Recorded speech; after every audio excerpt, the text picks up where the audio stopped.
जय श्री लक्ष्मी नारायण दोस्तों। आज मैं अवनीश त्यागी आपके लिए लेकर आया हूँ शालिग्राम जी की मनमोहक कथा। कार्तिक मास में शालिग्राम जी की कहानी भी प्रतिदिन सुनी जाने वाली कहानियों में से एक होती है। इसके अलावा कार्तिक मास में देव उठनी एकादशी पर जब हम तुलसी जी का विवाह भगवान के साथ करते हैं तो शालिग्राम स्वरूप के साथ ही तुलसी जी का विवाह किया जाता है। तो इसी के लिए मैं शालिग्राम जी की कहानी लेकर आया हूँ। तो आइए सुनते हैं शालिग्राम जी की एक मनमोहक कहानी।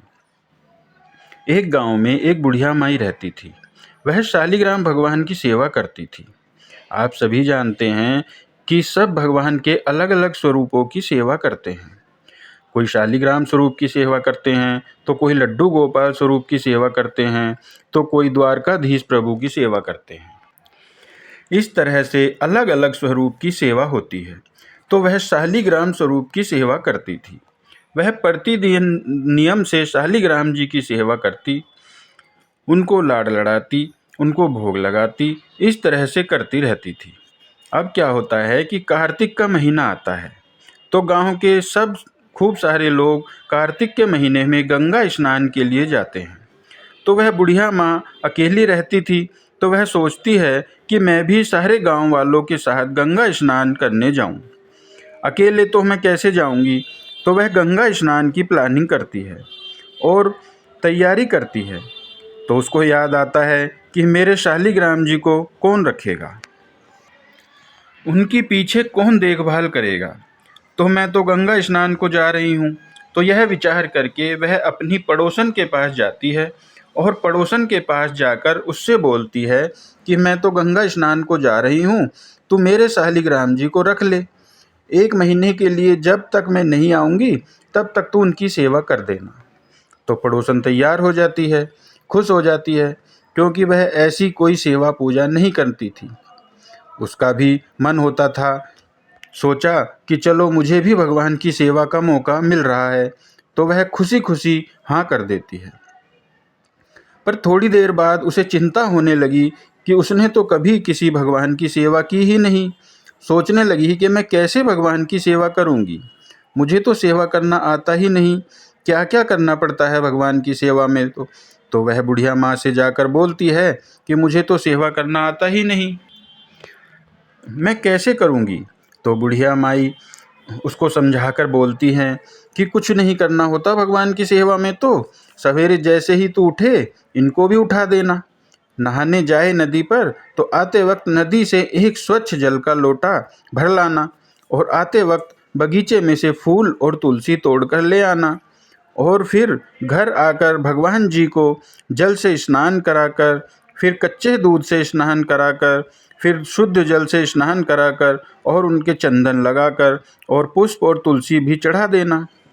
फिर जब दूध गर्म करे तो दूध का भोग लगा देना और दोपहर में रसोई में जो भी बनावे उसका भोग लगा देना। और शाम को दिया जला के रात को सोते समय शालिग्राम जी को भी सुला देना। बस ऐसे ही पूजा करते हैं, ऐसी ही सेवा होती है।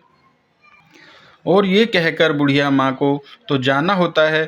तो वह शालिग्राम जी को संभाल लाके पड़ोसन को चली जाती है गंगा स्नान को। अब दूसरे दिन पड़ोसन भी बहुत उत्साह में रहती है। सवेरे उठती है, बुढ़िया के कहे अनुसार शालिग्राम जी को भी आवाज़ लगा देती है कि शालिग्राम भगवान जी उठ जाओ, सुबह हो गई।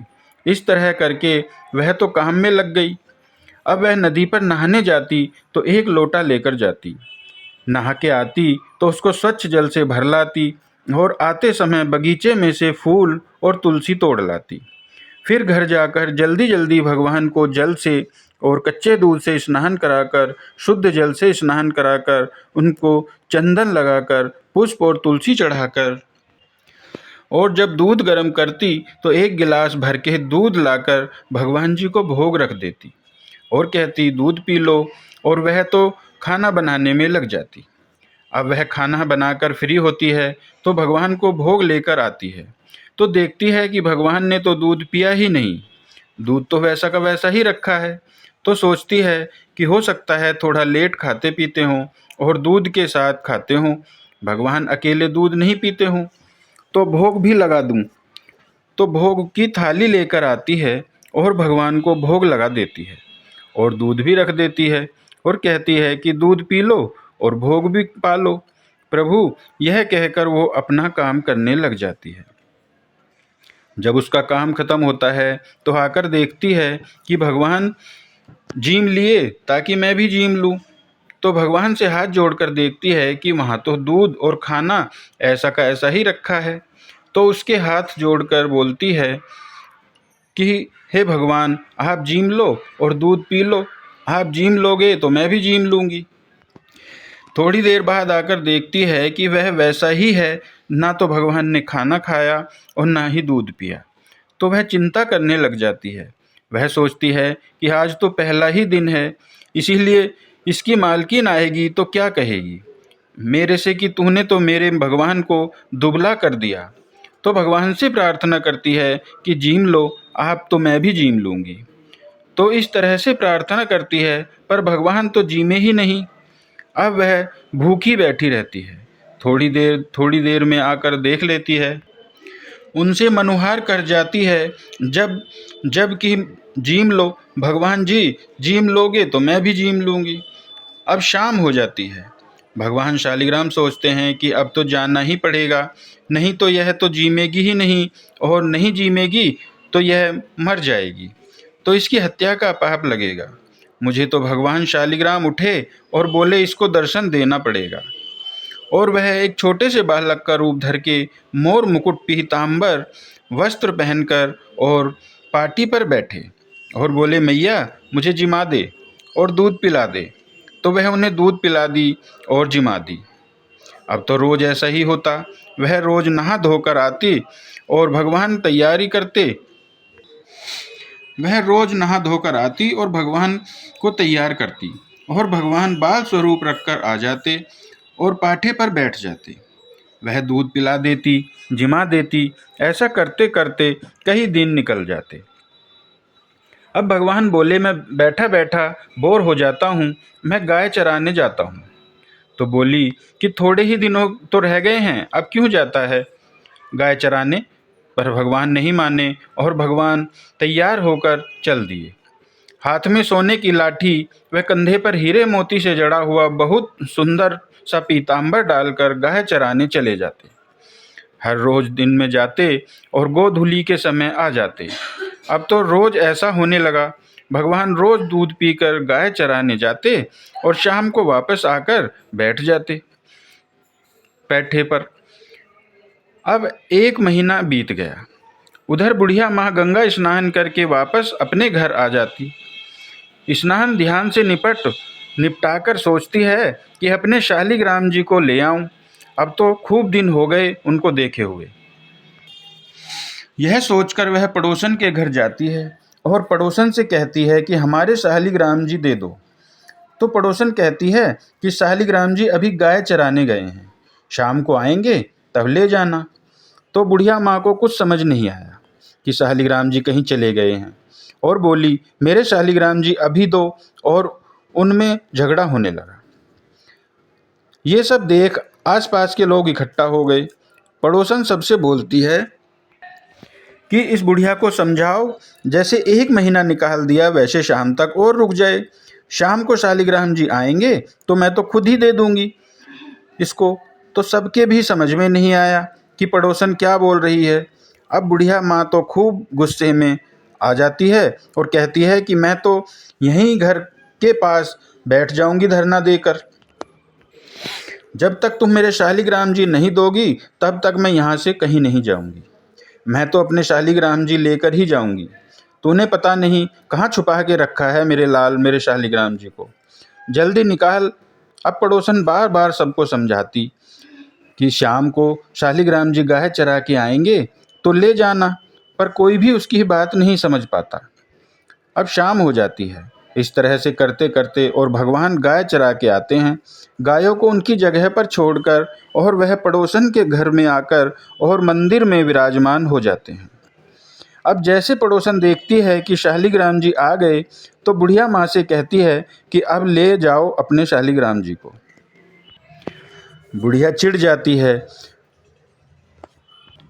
कि ये रखे हुए हैं ऐसे के ऐसे ही कब से रखे हुए हैं और कह रही थी कि कहीं चले गए हैं। कहाँ गए थे? यह कैसे चले जाते? कहीं पर भी जरूर तूने कहीं छिपा कर रखा होगा। तेरा मन नहीं होगा देने का। यह सुनते ही पड़ोसन को सब समझ में आ गया। उसकी आंखों में खुशी के मारे आंसू बहने लग गए। वह भगवान के सामने हाथ जोड़ती है और कहती है, भगवान जी, जैसे आपने मुझे अपना स्वरूप दिखाया वैसे इस बुढ़िया को भी दिखा दो, नहीं तो यह मुझ पर विश्वास नहीं करेगी। तो भगवान जी उसकी बात मानकर मोर मुकुट पीताम्बर रूप धर के हाथ में सोने की लाठी लेकर बुढ़िया माँ को भी दर्शन देते हैं। अब बुढ़िया माँ जैसे ही देखती है शालिग्राम जी की मूर्ति में भगवान को, तो बुढ़िया तो भौचक्की रह जाती है। उसकी दोनों आंखों से झरझर आंसू बहने लगते हैं। बुढ़िया माँ भगवान के और उस पड़ोसन के भी पैर पड़ती है कि मैं इतने दिन से सेवा कर रही थी पर मुझे कभी भगवान के दर्शन नहीं हुए, पर तूने तो कुछ ही दिन में भगवान के दर्शन कर लिए। मैंने तो मूर्ति मानकर सेवा की, परंतु तूने तो सचमुच के मानकर सच्चे मन से निर्मल मन से भगवान की सेवा की, तो भगवान ने तुझे दर्शन दिए और तेरे पुण्य प्रताप से मुझे भी दर्शन हुए। हे भगवान, जैसे उन दोनों को दर्शन हुए वैसे दर्शन सबको देना। प्रभु, कथा अधूरी हो तो पूरी करना। कहने वाले, सुनने वाले, हुंकार भरने वाले सबकी मनोकामना पूर्ण करना।